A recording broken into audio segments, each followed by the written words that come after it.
네, 말씀을 보겠습니다. 기쁨과 성령이 충만한 삶입니다. 바울의 설교 후에 이제 나타난 반응에 대한 내용인데요. 바울이 설교를 잘 했겠죠. 잘 했습니다. 잘하면 사람들이 보통 이 말씀을 듣고 어떻게 해야 돼요? 깨닫고 변화되어야 하잖아요. 근데 이게 생각처럼 그렇게 되지는 않습니다. 성경에는 안디옥이라는 이름의 도시가 두 개가 등장을 합니다. 수리아 안디옥, 비시디아 안디옥. 그래서 이 두 개의 안디옥이 등장을 하는데, 그 비시디아 안디옥, 수리아 안디옥은 이제 터키 마지막에 있는 시리아와 경계에 있는 안디옥. 세 번째로 큰 도시예요. 그래서 그 도시여서 뭐 번성하고 막 상당히 컸다 그러잖아요. 인구가 50만 이상. 그러니까 지금으로 말하면 뭐 1000만 이상일 거예요. 그러면서 상당히 큰 도시인데 거기 말고 그 비시디아 안독이잖아요. 비시디아 안독은 터키의 서쪽에 있는 내륙으로 가면 있는 안디옥 기타라는 거죠. 그래서 거기서 이제 대륙에 가서 복음을 전하고 이러한 곳은 말씀을 전한 거죠. 그래서 말씀을 이제 쭉 얘기하면 아브라함부터 예수님까지 그리고 십자가의 죽음과 부활 그리고 용서와 자유에 대한 설교를 한 거예요. 그 내용은 그 앞에 그냥 쭉 보시면 될 테니까 보시고요. 이러한 일들을 봤어요. 이러한 일들을 쭉 했는데 42절 말씀에 보면 그들이 나갈 사람들이 청하되 다음 안식일로 이 말씀을 하라 하더라. 회당의 모임이 끝난 후 유대인과 유대교에 입교한 경건한 사람들이 많이 바울과 바나바를 따르니 두 사도가 더불어 말하고 항상 하나님의 은혜 가운데 있으라 권하니라. 말씀을 듣고 변화가 된 거예요. 그죠? 변화가 됐어요. 그 다음 안식일에 온 시민이 거의 다 하나님의 말씀을 듣고자 모이니 시민이 다 모였다는 거예요. 대단한 거예요. 이건 대단한 거예요. 복음을 전하는데 그냥 동네 사람 시민 자체가 다 모인 거예요. 45절 말씀 읽어. 45절 넘겨 시작.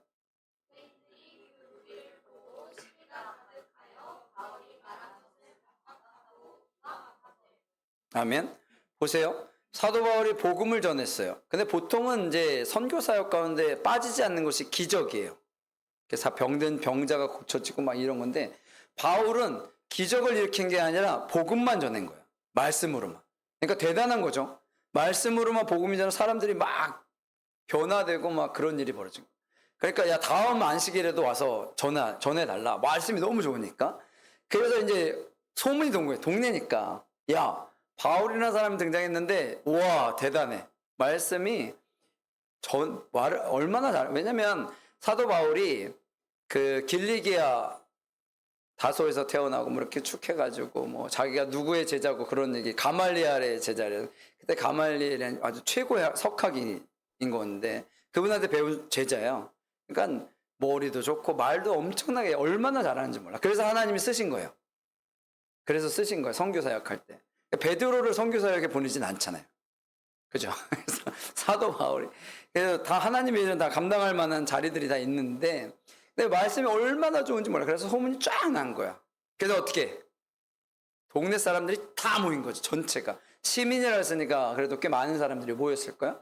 다 모여서 전화한 거야. 근데 사람들이 어때요? 오 진짜 대단해. 그러니까 어떤 사람이 딱 와가지고 대단한 사람이 등장을 해요. 그러면 이 사람을 좋아하는 사람들이 대부분이기도 하겠지만 싫어하는 사람들이 있겠죠. 누가? 같은 레벨에서 존경받아야 될 사람들이 싫어합니다. 예수님이 탄생을 하실 때에 그 동방박사들이 이렇게 오잖아요. 와가지고 오다가 그 별이 사라지는 바람에 누구한테 가냐면 왕에게 가요. 헤롯 왕에게 가가지고 여기에 메시아가 탄생을 하는데 이제 새로운 왕이 탄생하는데 어딜까요? 그랬더니 헤롯이 그래요? 그럼 나도 알려달라고 내가 가겠다고 그러잖아요. 그리고 나서 동방박사들이 나중에 이제 아예 탄생을 보고 나서 이제 다시 원래는 누구한테 가야 돼? 약속을 했으니 헤롯에게 가야 되잖아요. 그때 하나님이 못 가게 합니다. 못 가게 하고 그냥 집으로 가. 그래서 이 사람들 그냥 가요. 헤롯이 기다려도 동방박사들이 안 와. 그래서 어떻게 했어요? 베들레헴에 가서 2살 아래 아이들 다 죽이죠. 다 죽였어요. 왜? 자기가 왕인데 왕이 등장하면 안 되잖아요. 이게 보통 사람들의 성격이에요. 어떤 사람이 내가 이제 직장에서 열심히 잘하고 있는데 옆에 있는 사람이 너무 잘해. 그럼 어때요? 기분 좋아? 제가 잘해가지고 우리 회사가 잘 되면 좋지 뭐 그래요? 그래. 예, 그래도 죽이지는 맙시다. 그래도 아니 선의의 경쟁을 해도 나도 열심히 해야지 그렇잖아요. 근데 세상이 그래 안 그래? 안 그래. 뒤에서 얘기하고 어떻게든 이상한 말 만들고 막 그래가지고 나가게 하잖아요. 이게 세상이라고요. 거기에 이렇게 눈 동그랗게 뜨고 잘 버텨야 돼. 사도 바울도 그랬어요. 사도 바울 잘 이겨냅시다. 하여튼 지지 맙시다. 그런 거요. 물론 힘들어요. 그러면 그 무리를 보고 시기가 가득하여 바울이 말한 것을 반박하고 비방했다는 거예요. 사도 바울이 얘기한 게 복음이잖아요. 하나님의 말씀. 하나님의 말씀. 그 하나님 말씀을 전한 거잖아요. 근데 이 사람들이 싫어해. 근데 웃긴 게 사실 이 사람들은 싫어하면 안 되죠. 유대인과 유대교에 입국한 사람들. 하나님 말씀을 매일 묵상하고 사는 사람들이잖아요. 다른 사람들은 몰라도 차라리 뭐 아세라상을 섬기는 사람들이 와서 반박했다면 그러려니 하잖아요. 근데 이 사람들은 그것을 용납하지 못합니다. 자기들의 뜻에 맞지 않는다라는 거죠. 맞지 않는다. 등장을 했다. 막 그렇게 얘기를 하는 거예요. 그런 일들이 얼마나 많이 생기는지 몰라요. 얼마나 많은 일이 생기는지 몰라요. 그렇죠. 그래서 아닌 거는 아니긴 한데 그래도 이건 맞는 말이잖아요. 그럼 그냥 가만히나 있든지. 46절 읽어볼까요? 46절 시작.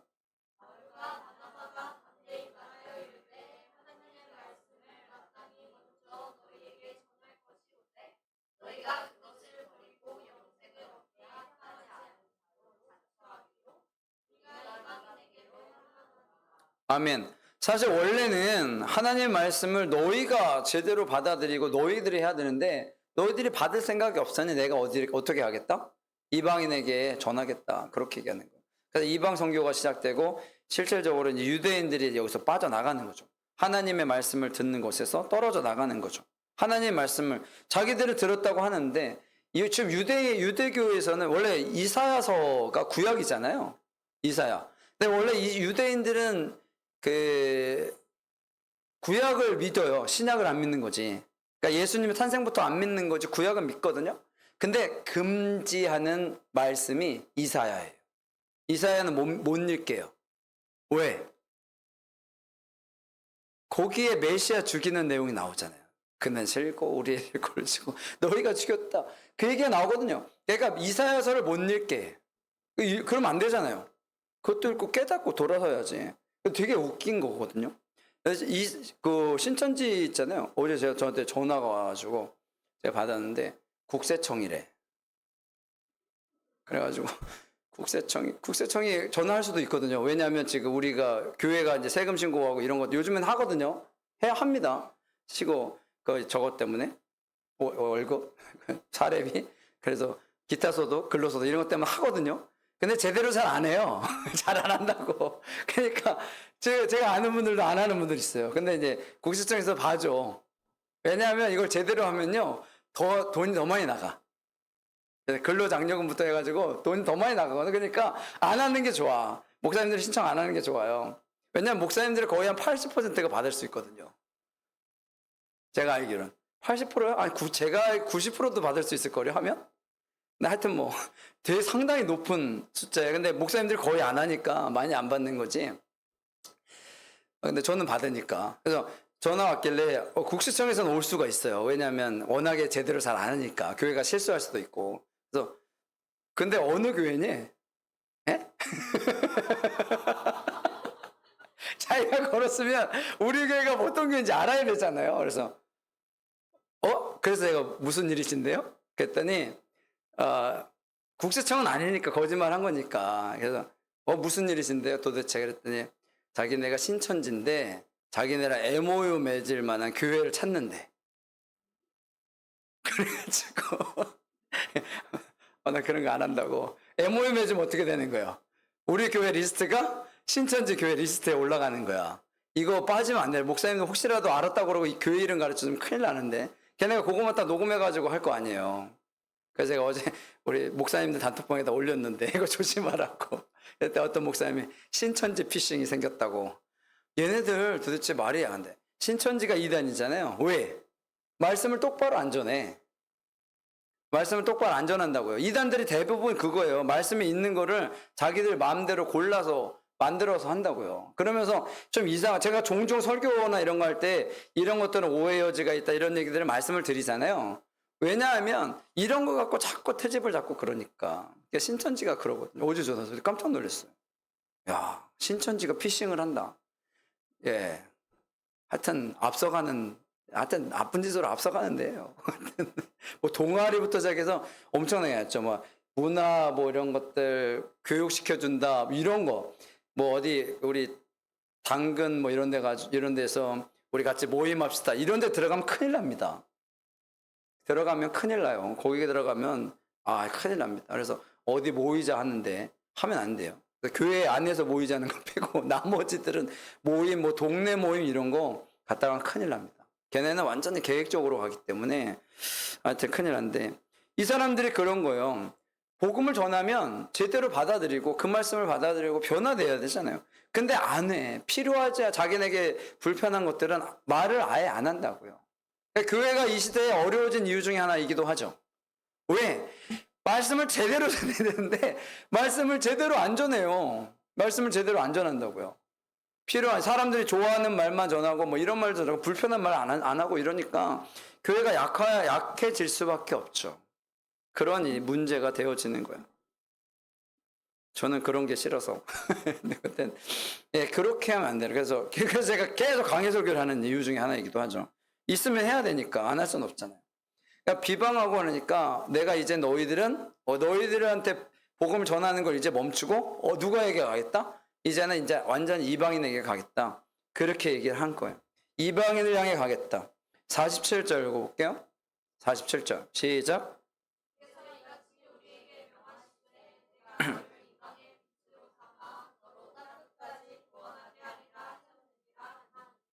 아멘. 이방의 빛으로 삼아 너로 땅끝까지 구원하리라. 그래서 이방의 빛으로 삼았다. 48절 읽어볼게요. 시작.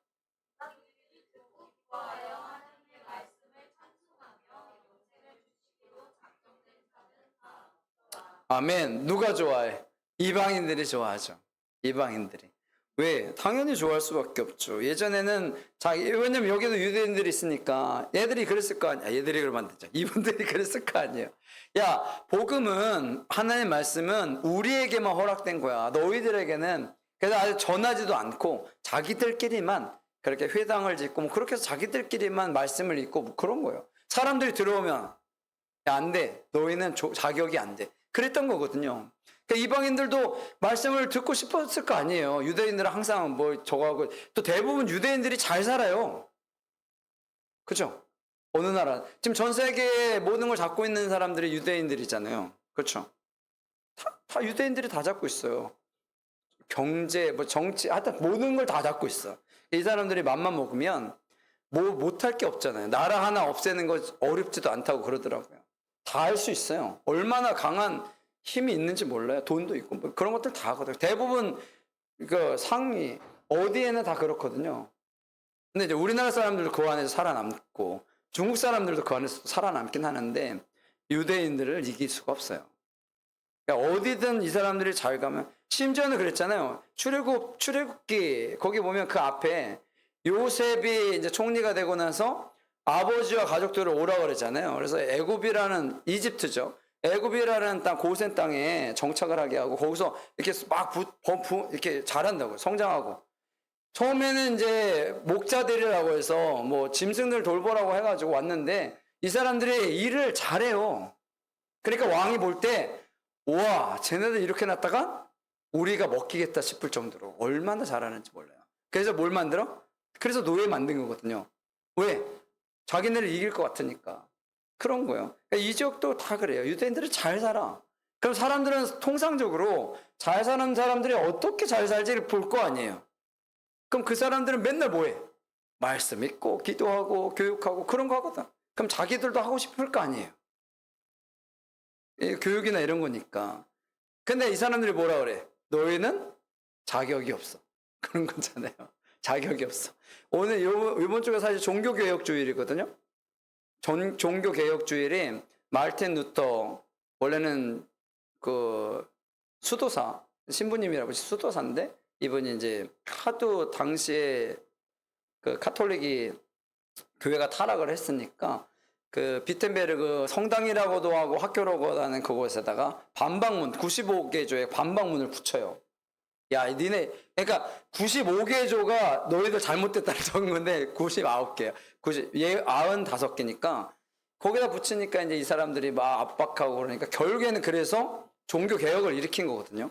종교 개혁을 일으켜서 그때의 성경이 라틴어 성경이었어요. 라틴어 성경. 그러니까 사람들이 보려고 해도 볼 수 없어요. 라틴어를 알아야 되니까. 라틴어가 얼마나 어려운지 몰라요. 그래서 그 마틴 루터 목사님이 성경을 번역을 해요. 독일어로. 그래서 번역이 돼서 이제 우리에게까지 결국에는 이렇게 나온 거예요. 안 그랬으면 우리들 성경 읽으려면 뭐 해야 돼요? 라틴어를 알아야 돼. 라틴어를 알아야 돼. 그렇지 않으면 뭐 성경을 못 봐요. 모르니까. 네, 그런 일들이 벌어진 거예요. 그래서 이제 기독교가 이제 어떻게 보면 기독교는 원래 기독교고 이게 이제 나뉘어진 거잖아요. 카톨릭이 이제 기존에 라오는 메인이고 우리는 개신교라고 그럽니다. 개신교를 뭐라고 하냐면 프로테스탄트. 그러니까 기존에 있는 카톨릭에 저항을 해서 나왔다. 그래서 개신교예요. 개신교가 그렇게 해서 새로 시작된 거죠. 그래서 그런 얘기 많이 하잖아요. 야, 카톨릭이 큰형이고 이 개신교 니네들이 작은데 니네들 왜 우리 보고 맨날 뭐라 그래? 그런 얘기 많이 듣잖아요. 우리한테 나온 것들이 왜 우리가 잘못됐다고 그래? 그런데 위에가 거기가 잘못된 거잖아요. 잘못돼가지고. 그래서 처음 초대 교황이 누구? 베드로. 그래서 성 베드로가 초대 교황. 초대 목사님이 누구? 베드로 목사님. 그래서 줄이 같은데 중간에 그때 나뉜 거예요. 그때 이제 1510년 하여튼 그때를 기점으로 해서 나뉘게 된 건데, 근데 그런 것들은 그냥 상식적으로 한번 들어보시고요. 이러한 일들이 발생을 하게 되는 거예요. 그래서 사람들이 어떻게 좋아하죠. 자기들은 이런 거 말씀을 들어본 적이 없는데 어떻게 이젠 들을 수 있게 된 거죠. 구원도 받고 얼마나 좋아. 그래서 하나님의 은혜가 바로 내리죠. 어떻게요? 작정된 자는 다 믿더라. 그래서 그때 믿는 사람들이 등장을 했고요. 주의 말씀이 지방의 틀을 펴줬고요. 50절 읽어볼게요. 50절 읽어볼게요. 시작.